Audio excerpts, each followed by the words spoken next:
Look what I just got here.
Fabiano asks, how do mnemonic seed words work?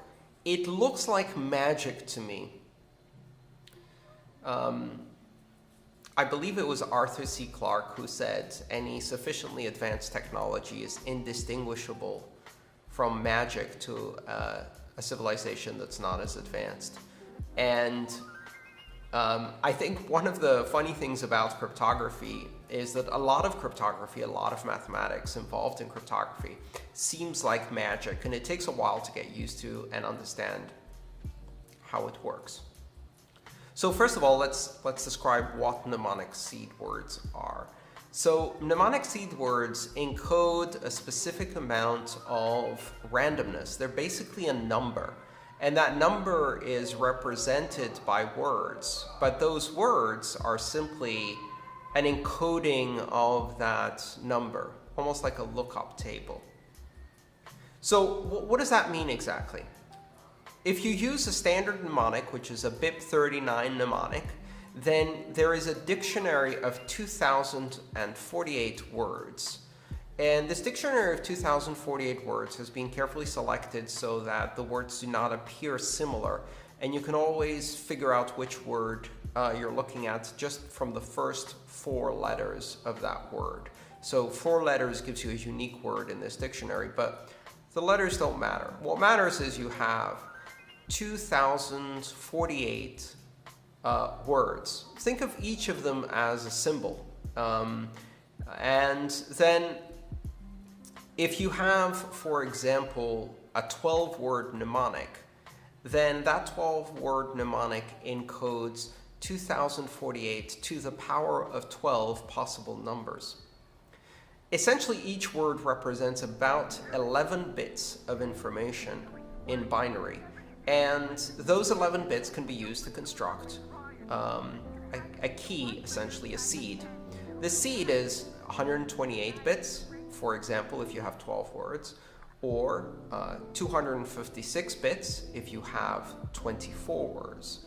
And from that 128-bit or 256-bit number, your wallet will then produce a master private key through a process of stretching. Stretching is basically applying a hash algorithm again and again and again and again. In the case of BIP39, the hash algorithm is applied 2,000 times together with a passphrase, an optional passphrase, to produce a master public key. And that master public key is then used with, again, repeated hashing functions to produce a series of private keys. And these private keys can be used to do transactions. So you start with a long number, 128 bits. That long number gets expressed as 12 English words from a dictionary of 2048 words. Those words are then stretched through a hashing algorithm to produce an even longer number, which is used as your master private key. That's usually a 512-bit number. And that 512-bit number is used, again, with repeated hashing to produce a sequence of private keys. In fact, a tree of private keys, and that's a hierarchical deterministic wallet, or HD wallet. Each one of those private keys can then produce a public key and an address, and you can do transactions. If you take that mnemonic seed and you put it into a new wallet, the new wallet can basically recreate that entire process and produce all of the private keys. Now, there's an infinite number of private keys that can be produced from a seed in a specific sequence. So what your wallet will do is it will start from the beginning, and it will keep looking on the blockchain to see if those keys have been used by looking at the addresses and whether they ever had a balance or a transaction related to them. And it will stop looking once it's found 20 empty addresses, assuming that you haven't used any of those and you didn't get that far in the sequence. And that's how a mnemonic seed is imported. All of this is part of two standards, BIP39 for mnemonic words and BIP32 for hierarchical deterministic wallets. All right, quick question from Barnabas that's a follow-up for that.